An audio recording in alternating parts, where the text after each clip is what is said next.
UP home guard 25 तारीख का first shift का आपका पेपर है। इस पेपर में किस प्रकार के प्रश्न पूछे गए थे उसी के बारे में हम लोग डिस्कशन करेंगे। यदि आप चैनल पर नए हैं तो चैनल को सब्सक्राइब कर लीजिएगा। अगर आपको वीडियो अच्छी लगी तो उसको लाइक करिएगा और ज़्यादा से ज़्यादा शेयर करिएगा। आइए शुरुआत करते हैं पहले प्रश्न से। पहला प्रश्न आपके सामने है।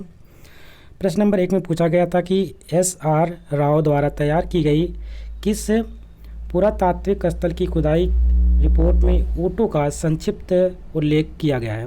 इसका राइट आंसर हो जाएगा ऑप्शन नंबर ए, लोथल। अगला प्रश्न है। प्रश्न नंबर 2 में पूछा गया था अंतर्राष्ट्रीय शिक्षा दिवस प्रत्येक वर्ष किस तिथि को मनाया जाता है। इसका राइट आंसर हो जाएगा ऑप्शन नंबर बी, 24 जनवरी को। प्रश्न नंबर 3 है। इसमें पूछा जा रहा है पुलिस हिरासत और जेलों में महिलाओं के साथ होने वाले हिंसा और दुर्व्यवहार को रोकने के लिए सर्वोच्च न्यायालय के किस मामले में दिशा निर्देश निर्धारित किए गए थे। तो इसका राइट आंसर हो जाएगा ऑप्शन नंबर ए, शीला वारसे बनाम महाराष्ट्र राज्य। प्रश्न नंबर 4 है। इसमें पूछा गया था कि अंतर्राष्ट्रीय न्यायालय की स्थापना कब हुई थी। इसका राइट आंसर हो जाएगा ऑप्शन नंबर डी, बिल्कुल सही है। और सन 1945 में अंतर्राष्ट्रीय न्यायालय की स्थापना हुई थी, जिसकी आपको पता है राजधानी द हेग स्विट्जरलैंड में है। प्रश्न नंबर नेक्स्ट है। इसमें पूछा गया था निम्नलिखित में से किस वैज्ञानिक को क्वांटम मैकेनिक्स या क्वांटम सिद्धांत में उल्लेखनीय योगदान के लिए जाना जाता है। तो इसका राइट आंसर हो जाएगा option number C, Max Planck को। अगला प्रश्न है भारतीय सेना द्वारा लॉन्च किया गया डिपो इंटीग्रेशन मैनेजमेंट एडिशन है एक, क्या है आपका। इसका राइट आंसर हो जाएगा ऑप्शन नंबर डी, बिल्कुल सही है। अखिल सेवा डिजिटल लॉजिस्टिक प्लेटफॉर्म इसको कहते हैं। आप बढ़ते हैं अगले प्रश्न की तरफ। प्रश्न नंबर 7 में पूछा गया था भारत के बायोफार्मा क्षेत्र को बढ़ावा देने के लिए केंद्रीय बजट 2026-27 के अंतर्गत कौन सा कार्यक्रम शुरू किया गया था। इसका राइट आंसर हो जाएगा ऑप्शन नंबर आपका ए, बिल्कुल सही हो जाएगा। सॉरी, सी सही हो जाएगा, बायोफार्मा शक्ति। क्या हो जाएगा, बायोफार्मा शक्ति। आगे बढ़ते हैं। प्रश्न नंबर 8 में पूछा गया था निम्नलिखित में से कौन सा शहर तुर्की की राजधानी है। तो इसका राइट आंसर हो जाएगा ऑप्शन नंबर डी, अंकारा। अगला प्रश्न है निम्नलिखित में से कौन सी एक अदिश राशि है, यानी कि आपसे पूछा गया है स्केलर क्वांटिटी के बारे में, जिसमें सिर्फ दिशा होता है, जिसमें फिर परिमाण होता है, दिशा नहीं होती, उसको हम अदिश राशि बोलते हैं। जिसमें परिमाण के साथ साथ दिशा होती है उसको हम सदिश राशि बोलते हैं। इसे आपसे अदिश राशि पूछा गया स्केलर क्वांटिटी के बारे में। तो इसका राइट आंसर हो जाएगा, इसमें जो चाल है आपका, यही आपका अदिश राशि है, यानी कि स्केलर क्वांटिटी। प्रश्न नंबर 10 में पूछा गया था भारत में लिंगानुपात के बारे में निम्नलिखित में से कौन सा कथन सही है। तो इसका राइट आंसर हो जाएगा, यहाँ पे 4 ऑप्शन दे रखे हैं तो ध्यान में रखेंगे। जनसंख्या, पहला ऑप्शन था यह महिलाओं की कुल जनसंख्या को मापता है। दूसरा ऑप्शन था यह जनसंख्या के प्रति 1000 पुरुषों पर महिलाओं की संख्या को मापता है। या तीसरा ऑप्शन था यह प्रति 1000 वयस्कों पर बच्चों की संख्या मापता है। या चौथा ऑप्शन था यह जनसंख्या के प्रति 1000 महिलाओं पर पुरुषों की संख्या को। इसका राइट आंसर हो जाएगा ऑप्शन नंबर बी, बिल्कुल हो जाएगा। यह जनसंख्या में प्रति 1000 पुरुषों पर महिलाओं की संख्या को मापता है। अगला प्रश्न है निम्नलिखित में से कौन सा शहर पुर्तगाल की राजधानी है। तो इसका राइट आंसर हो जाएगा ऑप्शन नंबर सी, लिस्बन। प्रश्न नंबर नेक्स्ट है योगेंद्र सिंह यादव को उनकी वीरता के लिए कौन सा सम्मान प्रदान किया गया। तो ध्यान में रखेंगे, इसका राइट आंसर हो जाएगा ऑप्शन नंबर डी, परम वीर चक्र। अगला प्रश्न है प्रश्न नंबर 13 में पूछा गया है पर्यटन उत्सव ताज महोत्सव प्रतिवर्ष किस स्थान पर आयोजित किया जाता है। तो ये आगरा में होगा। जिसका राइट आंसर रहेगा ऑप्शन नंबर ए, शिल्पग्राम आगरा। प्रश्न नंबर 14 है कैमूर पर्वतमाला में स्थित गुफाएं जो अपनी खूबसूरत और शाश्वत शिला चित्रों के लिए प्रसिद्ध है निम्नलिखित नाम से जानी जाती हैं। तो इसका राइट आंसर हो जाएगा ऑप्शन नंबर ए, लखनिया गुफाएं इसको कहते हैं। आगे बढ़ते हैं। प्रश्न नंबर नेक्स्ट है प्रश्न नंबर 15 में पूछा गया था स्वायत्त संगठन राष्ट्रीय शैक्षिक अनुसंधान और प्रशिक्षण परिषद NCERT की स्थापना किस वर्ष की गई थी। इसका राइट आंसर हो जाएगा ऑप्शन नंबर सी, सन 1961 में। अगला प्रश्न है कि 1929 में भारतीय राष्ट्रीय कांग्रेस के ऐतिहासिक लाहौर अधिवेशन की अध्यक्षता किसने की? तो इसका राइट आंसर हो जाएगा option number C, Jawaharlal Nehru. अगला प्रश्न है, प्रश्न नंबर 17 में पूछा गया है, गर्भावस्था, प्रसव या गर्भपात के 42 दिनों के भीतर संबंधित कारणों से किसी महिला की मृत्यु को क्या कहते हैं? तो इसका राइट आंसर हो जाएगा, इससे बोलेंगे मातृ या मातृत्व मृत्यु, यानी कि ऑप्शन नंबर बी बिल्कुल सही है। आगे बढ़ते हैं, प्रश्न नंबर नेक्स्ट है, निम्नलिखित में से किस मामले में सर्वोच्च न्यायालय ने मूल रूप से अनुच्छेद 21 की संकीर्ण व्याख्या दी थी? तो इसका राइट आंसर हो जाएगा ऑप्शन नंबर बी, A.K. गोपालन बनाम मद्रास राज्य। आगे बढ़ते हैं, प्रश्न नंबर नेक्स्ट है, शहरी नक्सल शब्द का अर्थ है? तो इसका राइट आंसर हो जाएगा ऑप्शन नंबर बी, विरोधी क्रियाकलाप यानी कि निवारण अधिनियम UPA के अंतर्गत परिभाषित। अगला प्रश्न है, प्रश्न नंबर 20 में पूछा गया, निम्नलिखित में से कौन सी तिथि सीमा भारत के में राष्ट्रीय सड़क सुरक्षा सप्ताह के वार्षिक पालन को चिन्हित करती है? तो इसका राइट आंसर हो जाएगा ऑप्शन नंबर बी, 11 से 17 जनवरी। अगला प्रश्न है, विटामिन B1 का रासायनिक नाम क्या होता है? तो इसका राइट आंसर हो जाएगा ऑप्शन नंबर सी, थायमीन। अगला प्रश्न है, कौन सा शहर दादरी मेला की मेजबानी करने के लिए प्रसिद्ध है? तो दादरी मेला लगता है आपका बलिया में, इसलिए इसका राइट आंसर हो जाएगा ऑप्शन नंबर बी। प्रश्न नंबर नेक्स्ट है, निम्नलिखित में से कौन सा रविन्द्रनाथ टैगोर द्वारा रचित एक काव्य नृत्य नाटक है? तो इसका राइट आंसर होगा ऑप्शन नंबर डी, चित्रांगदा जो है इनका एक काव्य रचित नाटक है। आगे देखते हैं, प्रश्न नंबर नेक्स्ट है, किस वर्ष अंतर्राष्ट्रीय समुद्र तल प्राधिकरण एक स्वायत्त अंतर्राष्ट्रीय संगठन के रूप में पूरी तरह से कार्यरत हो गया? तो इसका राइट आंसर हो जाएगा ऑप्शन नंबर सी में 1996। आगे बढ़ते हैं, प्रश्न नंबर नेक्स्ट है, कांस्य युग के दौरान भारत की समुद्री शक्ति के सबूत के रूप में उल्लिखित बंदरगाह डैश है? तो इसका राइट आंसर हो जाएगा ऑप्शन नंबर बी, लोथल। अगला प्रश्न है, किस देश ने दीर्घकालीन HIV रोकथाम दवा लेकापाविर का वितरण शुरू किया? तो इसका राइट आंसर हो जाएगा ऑप्शन नंबर सी, जिम्बाब्वे। अगला प्रश्न है, तुंगभद्रा नदी किस नदी की प्रमुख सहायक नदी है? तो आपको बताना है, इसका राइट आंसर हो जाएगा ऑप्शन नंबर डी, कृष्णा नदी की। अगला प्रश्न है, प्रधानमंत्री आवास योजना शहरी किस वर्ष शुरू किया गया था? तो इसका राइट आंसर हो जाएगा 15 तारीख को सन 2015 में इसकी शुरुआत हुई थी। अगला प्रश्न है, भारतीय दूरसंचार नियामक प्राधिकरण यानी कि ट्राई जो होता है किसकी स्थापना कब हुई थी? तो इसका राइट आंसर हो जाएगा ऑप्शन नंबर 20 फरवरी सन 1997, यानी कि B is the right answer. प्रश्न नंबर नेक्स्ट है, निम्नलिखित में से कौन सा उत्तर प्रदेश की अक्षमता की रोकथाम के लिए शल्य चिकित्सक अनुदान योजना के लिए पात्रता नहीं है? तो इसका राइट आंसर हो जाएगा ऑप्शन नंबर सी, आवेदक के अभिभावक की वार्षिक आय 1 लाख से अधिक होनी चाहिए, यही आपका गलत है। आगे देखते हैं, प्रश्न नंबर नेक्स्ट है, प्रश्न नंबर 31 में पूछा गया था कि भूकंप के लिए कौन सी भूवैज्ञानिक परिघटना जिम्मेदार होती है? तो भूकंप के लिए आपको पता है टेक्टोनिक जो प्लेटें होती हैं उनका चलन होता है आपस में, वो टेक्टोनिक प्लेटों का मूवमेंट होता है, इसकी वजह से भूकंप आता है, यानी कि ऑप्शन नंबर डी बिल्कुल आपका सही हो जाएगा। प्रश्न नंबर 32 में पूछा गया था कि वर्ष 2023 में भारत सरकार के पशुपालन और डेयरी विभाग ने निम्नलिखित में से किस राज्य में हेल्थ पशुधन उत्पादन के स्वास्थ्य और विस्तार के लिए मान्यता प्राप्त एजेंट कार्यक्रम शुरू किया? तो इसका राइट आंसर हो जाएगा ऑप्शन नंबर आपका छत्तीसगढ़ और कर्नाटक था, फिलहाल इसमें छत्तीसगढ़ दे रखा है, इसलिए राइट आंसर ऑप्शन नंबर ए हो जाएगा। अगला प्रश्न है, उत्तर प्रदेश में निम्नलिखित में से किस जिले में रॉक फास्फेट पाया जाता है? तो इसका राइट आंसर हो जाएगा option number B, Uttar Pradesh के ललितपुर में। अगला प्रश्न था, किस प्रकार की अर्थव्यवस्था न्यूनतम सरकारी हस्तक्षेप के साथ आपूर्ति एवं मांग द्वारा अधिकतर संचालित होती है? तो इसका राइट आंसर हो जाएगा ऑप्शन नंबर बी, बाजार अर्थव्यवस्था। अगला प्रश्न है, मेनका गांधी बनाम भारत संघ मामले के बाद अनुच्छेद 21 किन अनुच्छेदों के साथ जुड़ गया? तो इसका राइट आंसर हो जाएगा ऑप्शन नंबर बी, अनुच्छेद 14 और अनुच्छेद 19 से जुड़ गया। आगे देखते हैं अगला प्रश्न। प्रश्न नंबर नेक्स्ट है, कौन सा अंतर्राष्ट्रीय संगठन देशों के बीच सुचारू और अनुमानित व्यापार प्रवाह सुनिश्चित करने के लिए व्यापार नियमों का पालन करने वाला प्रमुख वैश्विक निकाय है? तो इसका राइट आंसर हो जाएगा option number A, WTA, world trade organisation. प्रश्न नंबर 37 में पूछा गया था कौन सा भारतीय संगठन भूटान के विद्यार्थियों को छात्रवृत्ति प्रदान करता है? तो इसका राइट आंसर हो जाएगा ऑप्शन नंबर सी, ICCR।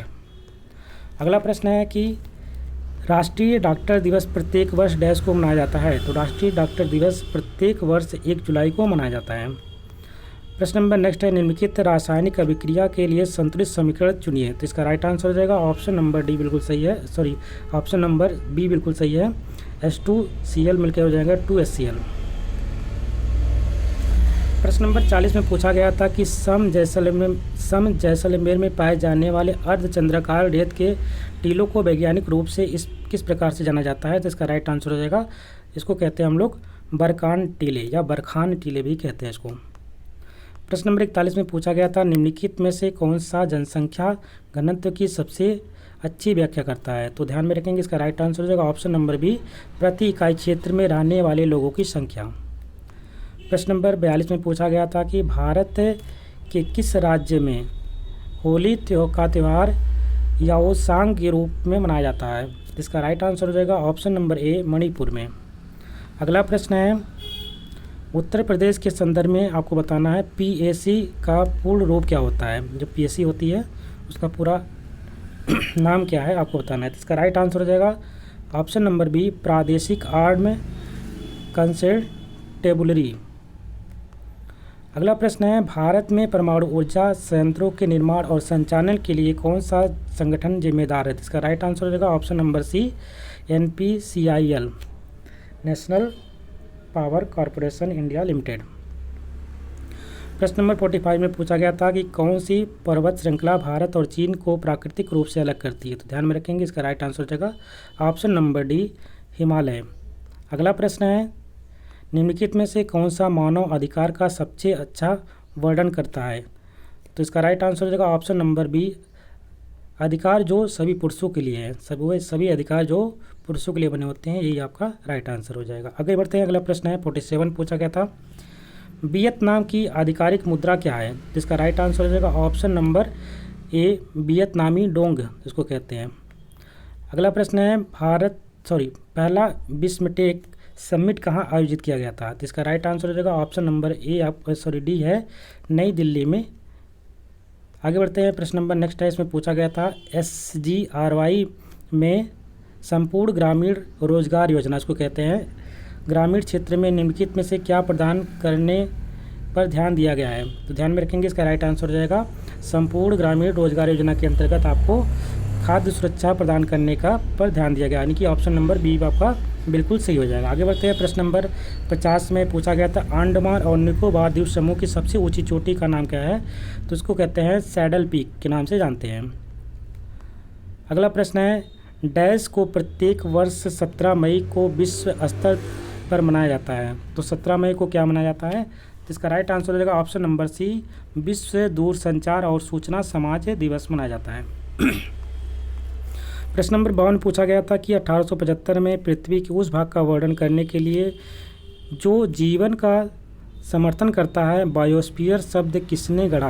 यानी जो बायोस्फीयर शब्द है वो उसकी रचना यानी उसके बारे में किसने बताया था? तो इसका राइट आंसर हो जाएगा ऑप्शन नंबर बी बिल्कुल सही है, एडवर्ड सुएस ने। ध्यान में रखेंगे एडवर्ड सुएस।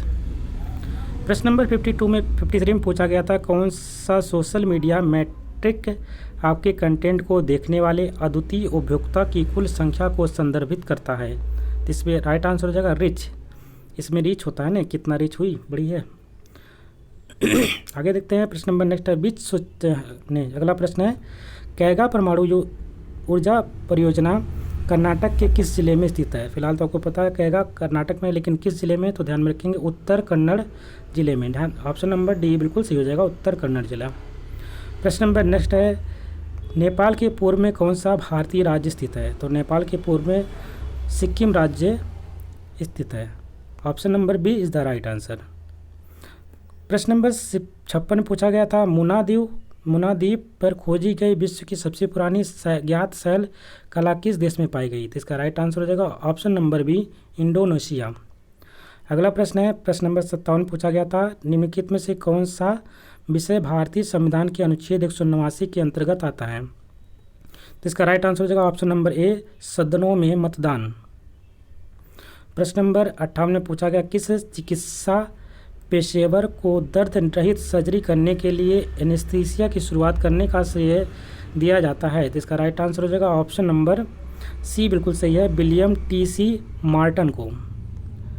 अगला प्रश्न है, गोल्डन ग्लव पुरस्कार किस में दिया जाता है? तो ध्यान में रखेंगे, गोल्डन ग्लव या गोल्डन बूट दोनों की बात करते हैं तो आपका फुटबॉल में होता है। Option number B is the right answer. अगला प्रश्न है, किस श्रेणी और किस वर्ष रजनीकांत को पद्म विभूषण से सम्मानित किया गया था? फिलहाल तो आपको श्रेणी तो पता ही है, कला सिनेमा के क्षेत्र में, लेकिन किस वर्ष किया गया था? तो ध्यान में रखेंगे, सन 2016 में कला के क्षेत्र में इनको पद्म विभूषण से सम्मानित किया गया था। आगे बढ़ते हैं अगले प्रश्न में। प्रश्न नंबर 61 में पूछा गया था कि निम्नलिखित में से कौन सा ऐप मुख्य रूप से फ़ोटो और वीडियो साझा करने के लिए उपयोग किया जाता है? तो आपको पता ही है, ऑप्शन ही में गलत है, गूगल से नहीं करते हैं, कैलकुलेटर से नहीं होता है, पेटीएम से नहीं होता है, तो ऑप्शन नंबर डी आपका सही हो जाएगा, स्नैपचैट। प्रश्न नंबर 62 में पूछा गया, उत्तर प्रदेश की आर्थिक भाषा क्या है? तो आपको पता ही है, हिंदी है, इसलिए option number C is the right answer हो जाएगा। अगला प्रश्न है, अगले प्रश्न में पूछा गया, the art of not over thinking के लेखक की पहचान कीजिए। तो art of not over thinking के लेखक थे शौर्य कपूर। ऑप्शन नंबर डी सही है। आगे बढ़ते हैं प्रश्न नंबर 64 की तरफ। इसमें पूछा गया था कि गुप्त युग की राजनीतिक चालों और शाही संघर्षों पर गहराई से प्रकाश डालने वाला उपन्यास योद्धा द डायनेस्टी ऑफ समुद्रगुप्त किसके द्वारा लिखी गई? इसका राइट आंसर हो जाएगा option number B, Amish Tripathi द्वारा। अगला प्रश्न है, उत्तर प्रदेश की संत रविदास शिक्षा प्रोत्साहन योजना का उद्देश्य डैश में पंजीकृत निर्माण श्रमिकों के बच्चों को प्रोत्साहित करना है। तो इसका राइट आंसर हो जाएगा ऑप्शन नंबर सी, भवन एवं अन्य निर्माण श्रमिक कल्याण बोर्ड। प्रश्न नंबर नेक्स्ट है, इसमें पूछा गया था कि स्पिनिंग जेनी एक मशीन जिसे औद्योगिक क्रांति के दौरान वस्त्र कताई में संपूर्ण परिवर्तन ला दिया, यह आविष्कार किसके द्वारा किया गया था? तो इसका राइट आंसर हो जाएगा ऑप्शन नंबर सी, बिल्कुल सही है, जेम्स हार्ग्रीव्स द्वारा। अगला प्रश्न है, श्री नरेंद्र सिंह सैनी को द्रोणाचार्य पुरस्कार किस वर्ष प्राप्त हुआ? तो ध्यान में रखेंगे, इसका राइट आंसर हो जाएगा ऑप्शन नंबर ए, 2013 में। महिलाओं के हॉकी कोच थे। आगे बढ़ते हैं, प्रश्न नंबर 68 में पूछा गया, महाबलीपुरम स्मारकों की कलात्मक विरासत के लिए कौन सा राजवंश जिम्मेदार है? तो इसका राइट आंसर हो जाएगा ऑप्शन नंबर ए, पल्लव राजवंश। प्रश्न नंबर नेक्स्ट है, इसमें पूछा गया, निम्नलिखित में से कौन सा दुर्लभ फूल घाटी यानी वैली ऑफ फ्लावर में पाया जाता है? तो इसमें आपको पता है, एक तो आपका ब्रह्म कमल पाया जाता है और दूसरा आपको ध्यान में रखेंगे ब्लू पापी पाया जाता है। Option number B is the right answer. आगे बढ़ते हैं, प्रश्न नंबर 70 में पूछा गया था, स्पेक्स योजना किस मंत्रालय द्वारा शुरू की गई थी? इसका राइट आंसर हो जाएगा ऑप्शन नंबर डी, इलेक्ट्रॉनिक्स एवं सूचना प्रौद्योगिकी मंत्रालय द्वारा। प्रश्न नंबर 71 में पूछा गया था, गैर प्राथमिक श्रेणी क्षेत्र श्रेणी में के अंतर्गत मोस्ट प्रोएक्टिव स्टेट का पुरस्कार किस भारतीय राज्य ने जीता? तो आपका उत्तर प्रदेश हो जाएगा, ऑप्शन नंबर सी बिल्कुल सही है। बढ़ते अगले प्रश्न की तरफ। अगला प्रश्न 72 में पूछा गया था, परमाणु आतंकवाद के संदर्भ में डर्टी बम किससे संबंधित है? तो इसका राइट आंसर हो जाएगा ऑप्शन नंबर डी, विस्फोट और रेडियोधर्मी सामग्री युक्त बम। अगला प्रश्न है, मैड्रिड में आयोजित 2025 में लॉरिस विश्व खेल पुरस्कारों में लॉरिस स्पोर्टिंग आइकन पुरस्कार किसे सम्मानित किया गया था? इसका राइट आंसर होगा option number D, Rafael Nadal को। अगला प्रश्न है, रुद्रेश्वर मंदिर के नाम से जाने जाने वाला रमप्पा मंदिर किस राज्य में स्थित है? तो रमप्पा मंदिर बताना है। इसका राइट आंसर हो जाएगा ऑप्शन नंबर 1, ये तेलंगाना में स्थित है। अगला प्रश्न है, फेफड़ों में कुपियाओं की सतह पर कौन सी प्रक्रिया होती है? तो जो फेफड़ों की कुपियाएँ वहाँ पे हमारा होता है गैसों का विनिमय, यानी कि गैसों का आदान प्रदान होता है। Option number D is the right answer. अगला प्रश्न है, डॉक्टर राम मनोहर लोहिया राष्ट्रीय विश्वविद्यालय उत्तर प्रदेश के किस शहर में स्थित है? तो को पता है राम मनोहर लोहिया कहाँ पे है? लखनऊ वाले आसान से बता पाएंगे, है लखनऊ में। आगे देखते हैं, अगला प्रश्न है, धनतेरस किस भारतीय त्यौहार की शुरुआत है? तो धनतेरस आपको पता है दीपावली की शुरुआत होती है धनतेरस से, फिर छोटी दीपावली, उसके बाद आपकी बड़ी दीपावली होती है। बढ़ते हैं प्रश्न नंबर नेक्स्ट की तरफ। अगला प्रश्न पूछा गया, विदेशी मुद्रा विनिमय अधिनियम फेरा 1973 के स्थान पर विदेशी मुद्रा प्रबंधन फेमा किस वर्ष में अधिनियमित किया गया था? जो फेरा था वो बाद में फेमा हो गया, ये किस वर्ष हो गया तो आपको बताना है। तो इसका राइट आंसर हो जाएगा ऑप्शन नंबर बी 1999 में। तीसरा गोलमेज सम्मेलन किस वर्ष आयोजित किया गया था? तो 3 गोलमेज सम्मेलन हुए थे। एक पहला आपको 1930 में हुआ था, दूसरा 1931 में हुआ था और तीसरा 1932 में हुआ था। तो तीसरा आपका पूछा गया था, इसलिए 1932 हो जाएगा। Option number C is the right answer. प्रश्न नंबर नेक्स्ट है, कौन सा फसल कटाई का त्यौहार पतंग उड़ाकर, तिल की मिठाई बांट करके और नदियों में पावन स्नान करके मनाया जाता है? तो आपको पता है मकर संक्रांति होता है। Option number D is the right answer हो जाएगा। पंजाबी लोग इसे लोहड़ी के रूप में मनाते हैं और ये तमिलनाडु में पोंगल के नाम से जाना जाता है। आगे देखते हैं, अगला प्रश्न है प्रश्न नंबर 21 में पूछा गया, 2026 में महिला प्रीमियम लीग, यानी कि जब अपना WPL होता है IPL के तर्ज पे, उसी प्रकार से वुमेन प्रीमियम लीग होता है, वो किसने जीता है? तो ध्यान में रखेंगे अभी तक 4 बार हुआ है आपका। तो 2023, 2024, 2025 और 2026। तो अगर हम सम संख्या वाला देखता हूँ तो ये एक ही जीता है, किसने? रॉयल चैलेंजर बेंगलुरु ने। और अगर विषम संख्या वाला 23 और 25 की बात करते हैं तो एक टीम ने जीता है जिसका नाम है मुंबई इंडियंस। तो ये 24-25 की बात हुई थी। अगर 24 वाला पूछता तब भी रॉयल चैलेंजर बेंगलुरु, अगर 26 पूछा तब भी रॉयल चैलेंजर बेंगलुरु। तो इस प्रकार से इसको याद कर लीजिएगा। इसका राइट आंसर हो जाएगा option number B, Royal Challenger Bengaluru. अगला प्रश्न है, निम्नलिखित में से कौन वाइज एंड अंडर अदरवाइज से पुस्तक की लेखक है? तो इसका राइट आंसर हो जाएगा ऑप्शन नंबर सी है, सुधा मूर्ति। अगला प्रश्न है, सकल घरेलू उत्पाद, यानी कि जिसको हम GDP कहते हैं, इसका मान होता है, कैसे मान होता है? तो इसका राइट आंसर हो जाएगा भारत में उत्पादित अंतिम वस्तुएं और सेवाएं। ऑप्शन नंबर ए बिल्कुल सही आपका है, भारत में उत्पादित अंतिम वस्तुएं और सेवाएं, इसी से आपका सकल घरेलू उत्पाद का मान होता है। आगे बढ़ते हैं, प्रश्न नंबर नेक्स्ट है, इसमें पूछा गया था, किस वैज्ञानिक को रोग का जन्म सिद्धांत प्रतिपादन करने का श्रेय दिया जाता है? तो ऑप्शन नंबर आपका हो जाएगा option number C, Louis Pasteur को। प्रश्न नंबर नेक्स्ट है, प्रसिद्ध राजपूत राजा पृथ्वीराज चौहान के पिता कौन थे? तो इसका राइट आंसर हो जाएगा ऑप्शन नंबर सी हो जाएगा, सोमेश्वर चौहान। प्रश्न नंबर 86 में पूछा गया था, यूट्यूब पर अपलोड किया गया पहला वीडियो कौन सा था और इसे किसने अपलोड किया था? तो आपको पता है सबसे पहला वीडियो वो अपलोड किया गया था जावेद करीम द्वारा, और इसमें बोला गया था me and at the zoo, मतलब कि हम जू में हैं, वो चिड़िया को पीछे से वहाँ से जेब्रा को दिखा रहा होता है। आगे देखते हैं, प्रश्न नंबर नेक्स्ट है, मेहरानगढ़ किला कहाँ पे स्थित है? तो इसका राइट आंसर हो जाएगा ऑप्शन नंबर जोधपुर में, राजस्थान में। अगला प्रश्न है, इसमें पूछा गया था कि भारतीय संविधान की प्रस्तावना का उद्देश्य सभी नागरिकों के लिए किस प्रकार का न्याय सुनिश्चित करना है? तो सभी नागरिकों के लिए आपको ध्यान रखना है सामाजिक, आर्थिक और राजनीतिक न्याय सुरक्षित करना है, इसलिए इसका राइट आंसर हो जाएगा ऑप्शन नंबर ए। अगला प्रश्न है, उत्तर प्रदेश में किस शहर को पीतल नगरी के नाम से जाना जाता है? तो इसका राइट आंसर हो जाएगा ऑप्शन नंबर डी, मुरादाबाद को हम लोग पीतल नगरी के नाम से जानते हैं। प्रश्न नंबर नेक्स्ट पूछा गया था कि वे जानवर जो पौधों और जानवरों दोनों को खाते हैं उनको क्या कहते हैं? हम लोग उसको कहते हैं सर्वाहारी, यानी कि omnivore. Option number A is the right answer. अगला प्रश्न है, निम्नलिखित में से किस संगठन की सहायता से 1943 में हरित क्रांति की शुरुआत हुई थी? इसका राइट आंसर हो जाएगा ऑप्शन नंबर ए बिल्कुल सही हो जाएगा, रॉकफेलर फाउंडेशन के द्वारा हरित क्रांति की शुरुआत हुई थी। भारत में हरित क्रांति के जनक एम एस स्वामीनाथन और विश्व में नॉर्मल बोरलॉग।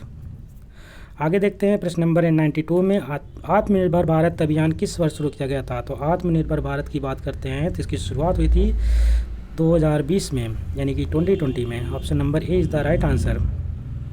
अगला प्रश्न पूछा गया, किस संवैधानिक संशोधन के माध्यम से किस भाग में के अंतर्गत भारतीय संविधान के में मूल कर्तव्य जोड़े गए थे? तो इसका राइट आंसर हो जाएगा ऑप्शन नंबर भाग 42वां संविधान संशोधन भाग नंबर 4A में, और 91 अनुच्छेद 51A अनुच्छेद आपका था, यानी कि ऑप्शन नंबर डी आपका बिल्कुल सही हो जाएगा।